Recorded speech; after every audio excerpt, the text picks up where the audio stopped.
Welcome! If Snapchat's memories notifications have been popping up a little too often and interrupting your day, you're not alone. Those reminders can be fun sometimes, but they're not always what you want to see. The good news is you can easily turn them off in just a few quick steps. Let's walk through exactly how to do it. First, open the Snapchat app on your phone. Once you're on the main camera screen, look up to the top left corner. You'll see your Bitmoji or profile icon there. Go ahead and tap on it to open your profile page.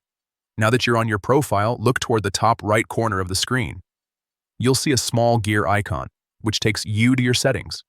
Tap on that to continue. Inside the settings menu, scroll down until you find the notifications option. It should be listed among the different settings categories. Tap on notifications to open all your notification preferences. Here's where you'll see a list of all the types of notifications Snapchat can send you.